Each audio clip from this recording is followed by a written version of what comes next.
የፕሬዝዳንቱ መንገድ ይቀላል ወይስ ይወሳሰባል? ፕሬዝዳንት ታደሰ ወረደ ቀለል አድርገው እንደሚጠራቸው የቁልምጫ ስማቸው ማንነታቸው ግን ቀላል አይደለም። በአንድ በኩል ፖለቲከኛ ናቸው፣ በሌላ በኩል የጦር ሰው ናቸው። ሁለቱንም በህይወታቸው እያጣጣሙ የመጡት ጄኔራል ታደሰ ወረደ ፖለቲከኛና ወታደርነት የሚቃረቡ ቢሆንም እሳቸው ላይ ግን ተጣጥመው ታይተዋል። በትግራይም በኢትዮጵያም ረጅም ዓመታት ፖለቲካ ውስጥ በተለያየ መንገድ ተሳትፎ ያላቸው እኚህ ሰው በወታደርነት ህይወታቸውም ከፖለቲካው እኩል ከተራ ወታደርነት እስከ መሪነት የማይነቅ ሚና ተጫውተዋል። እድሜያቸው ቢያረጅም የፖለቲካ ተጽዕኗቸው ግን እንደ አዲስ እየታደሰ የሚመስለው ጄኔራሉ በዚህ አንድ ዓመት ውስጥ ደግሞ በትግራይና በኢትዮጵያ ፖለቲካ ውስጥ የዜና ማጣፈጫ የፖለቲካ ትኩሳት መገለጫ እየሆኑ መጥተዋል። አቶ ጌታቸው ረዳ የሚመሩት ጊዜያዊ አስተዳደር ከፈረሰ በኋላ ትግራይን የማስተዳደር ስልጣኑን የተረከቡት ጄኔራል ታደሰ ወረደ የስልጣን ዘመናቸው ሊያበቃ አንድ ቀን ሲቀረው ወደ አዲስ አበባ መጥተው ከጠቅላይ ሚኒስትር ዶክተር አብይ አህመድ ጋር ተገናኝተዋል። በዚህ ስብሰባ ላይ ጄኔራሉ የአንድ ዓመት የሥራ አፈጻጸም ሪፖርታቸውን አቅርበውና አስገምግመው በጠቅላይ ሚኒስትሩ አንድ ዓመት ተመርቆላቸዋል። ይህን አስመልክቶ ብዙ አስተያየት እየተሰጠ ሲሆን እኛም በዛሬው ፕሮግራማችን የጄኔራሉን የእስካሁን የመሪነት ቆይታ ወደፊት ከሚኖራቸው ጉዞ አንጻር ቀላል ነው ወይስ ይወሳሰባል የሚለውን ጥያቄ መሰረት አድርገን በስፋት እንወያያለን። በትዕግስት እንድትከታተሉን በአክብሮት እንጋብዛለን።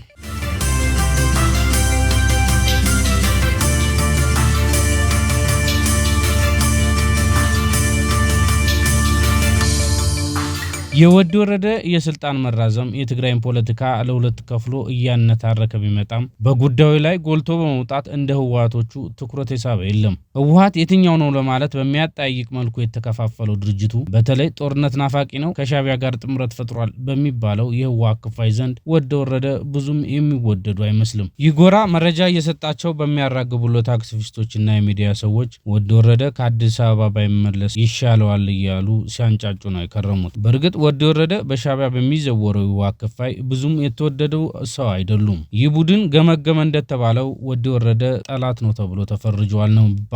ለዚህም ቃላቶችን እየመረጡ ወዲ ወረደን ሲያብጠለጥሏቸው ከርመዋል። የዛሬና ያደርገውና ወዲ ወረደ ከህወሓት ጋር በመጡበት አቅጣጫ የትግል አጋር ሆኖ ነበር የመጡት። በቅርቡ እንኳን በበረሃ በነበረው የመከተ በሚባለው ጦርነት ላይ ፖለቲካው ወደ ጦርነት ሲቀየር የፖለቲካ አመራሩ በወታደራዊ አመራር ሲተካ ወዲ ወረደ ስልጣን ተረክበው እስከተወሰነ ጊዜ ድረስ ትግሉን እየመሩ ቆይተዋል። ከበረሃ ወደ መቀለ ሲገባ ብዙ ሚና ሳይኖራቸው ከርመው ነበር ቢባልም በወቅቱ የጊዜያዊ አስተዳደር ፕሬዝዳንት የነበሩትን አቶ ጌታቸው ረዳን ከመቀለ በማባረር በኩል ግን ከህወሓቶቹ ጋር እጅና ጓንት ሆነው ሲሰሩ ነበር ይባላል። እንዳውም የአቶ ጌታቸው ረዳን ጊዜያዊ አስተዳደር በማፍረስ በኩል ምክትል ሆነው ከህወሓቶቹ በላይ መስራታቸው የራሱ መንግስት ያፈረሰ ፖለቲከኛ በሚል ሽሙጥ እንዲታወሱ አድርጓቸዋል። ጄኔራል ታደሰ ወደ ስልጣን የመጡበት ሂደት በራሳቸው ጥረት ብቻ ነው። የእሳቸው ስልጣን መምጣት ላይ የህወሓቶቹ ድጋፍ ያን ያህል ነው። ታዛቢዎች እንደሚሉት መጨረሻ ላይ የታደሰ ስልጣን ከበሰለ በኋላ እሱ ይሁንልን ብሎ ለፌዴራል ጥቆማ ከመስጠት ያለፈ ህወሓቶቹ ታደሰ ወረደ ስልጣን ላይ መምጣት ላይ የነበራቸው ሚና ያን ያህል ነው። ታደሰ ግን አቶ ጌታቸውን በማባረር በኩል ለህወሓቶቹ ትልቅ ውለታ ውለውላቸዋል። ምክንያቱ አቶ ጌታቸው መቀሌ ላይ ለህወሓቶቹ የእግር እሳት ሆኖባቸው ነበር። ባልተለመደ ሁኔታ ህወሓት የነበረውን የፖለቲካ ተቀባይነት የሸረሸሩት አቶ ጌታቸው በጎን ደግሞ ሙስናና በትግል ስም የተመዘበረ የሀብት ብክነት ተጠያቂ ለማድረግ ይታገሉ ነበር። ከመከተ ትግል ጋር የተገናኙ ወጪዎች ደብዛቸው መጥፋታቸው፣ ወደ በረሃ ስለሸሸ 2 ሚሊዮን ብር የብረታ ብረት ሽያጭ፣ የወርቅ ንግድና መሰል ምዝበራን በተመለከተ አቶ ጌታቸው ህወሓቶችን አንገታቸውን ይዘው ማስለፍለፍ ጀምረው ነበር። በዚህም ብልጽግና እንዲሰደብላቸው እንጂ የውስጥ ችግራቸው እንዲታይ ብዙም ዝግጁ ያልነበሩት ህወሓቶቹ የመከተ ትግል መገምገም የለበትም ብለው ከተጠያቂነት አመለጡ። አቶ ጌታቸውን በማባረር ይህን ከተጠያቂነት የማምለጥ እድል በዘለቄታነት ያረጋገጠላቸው ደግሞ ታደሰ ወረደ ናቸው። በእርግጥ በዚህ በኩል ተንፈስ ማለታቸው ባይቀርም ወዲ ወረደ ይዞት የሚመጣው መዘዝ ግን ሳያሳስባቸው አልቀረም። የሆነ ሆኖ ወዲ ወረደ በራሳቸው ተፋልጠው ወደ ስልጣን ሲመጡ ህወሓቶቹ እሳቸውንም በአይነ ቁራኛ መከታተል ጀመሩ።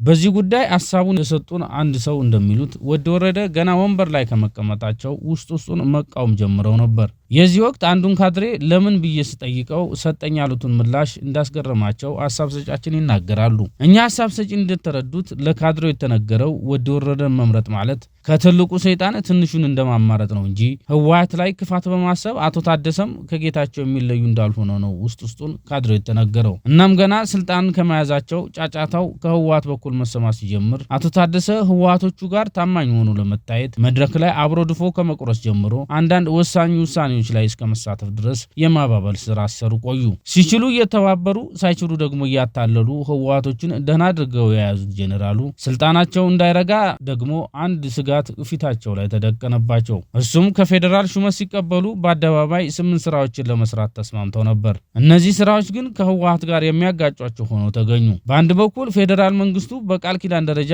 ህዝብ እያየ ያስፈራማቸው ስራዎች ናቸው። በሌላ በኩል እነዚህ ስራዎች ተሰርተው ሲሳኩ ህወሓቶቹ ትግራይ ላይ የሚኖራቸው የፖለቲካ ህልውና ያከትማል ማለት ነው። በዚህም ህወሓቶቹ እነዚህን ስራዎች አላሰራ ሲሏቸው እንደተለመነው ከእነሱ ጋር መሞዳሞድ ጀመሩ። ዛሬ እዛው አዲስ አበባ ቅር መቀሌ እንዳትመጣ የሚሉት ህወሓቶቹ በወድ ወረደ ዘመን ያን ያህል ጫና ደርሶባቸው ነበር ማለት አይቻልም። እንደፈለጉ ድንበር እያቋረጡ ከውጭ ኃይሎች ማለትም ከሱዳንም ከኤርትራም ጋር በፖለቲካም በንግድም ሲገበያዩ ነበር። በታደሰ ዘመን ወርቁ ድንበር እያቋረጠ በኤርትራ በኩል እያለፈ ዱባይ ድረስ ይቸበቸብ ነበር ነው የሚባለው። በሌላ በኩል ከሻዕቢያ ጋር ጽምዶ በሚል የዳቦ ስም የወታደራዊ ጥምረት መገንባት የቻለው የህወሓቱ ቡድን ባለበት ወድ ወረደ ይሄን ለማስቆም ያደረገው ጥረት አልነበረም። አይተው እንዳላዩ አለፉት።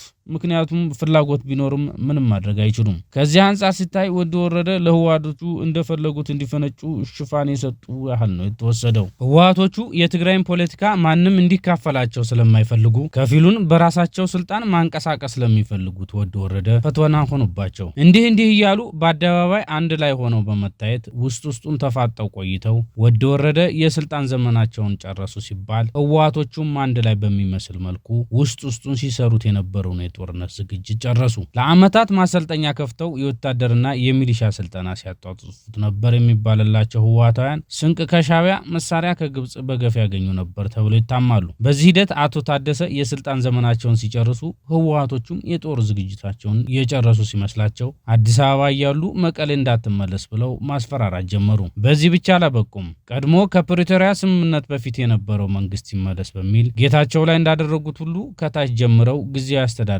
መሸርሸር ጀመሩ።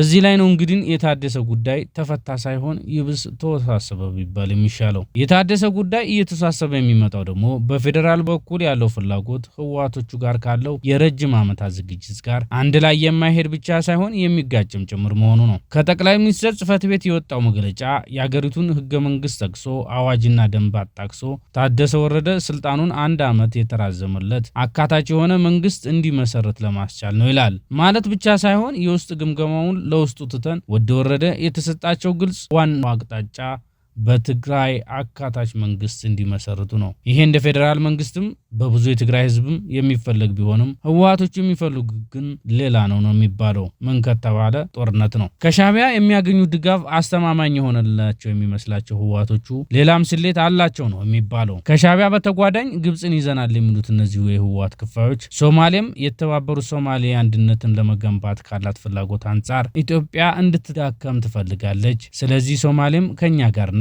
ሱዳንም የኢትዮጵያ ጠላት ስለሆነ ከኛ ጋር ነው። ሙሉ ቆጠናው የኢትዮጵያ ጠላት ስለሆነ እኛን ይደግፈናል።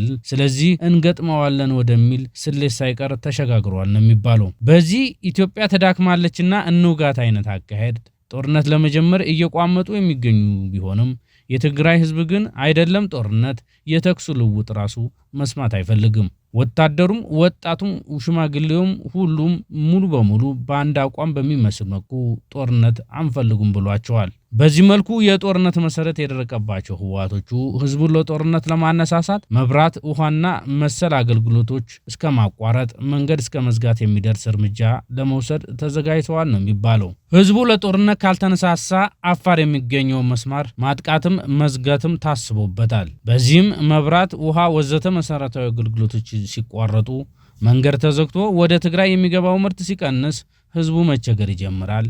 ይሄ ችግር ደግሞ ያመጣበት ብልጽግና ነው በሚል ስንቀሰቀሰው ለጦርነት ይነሳሳል ነው ሲለቱ።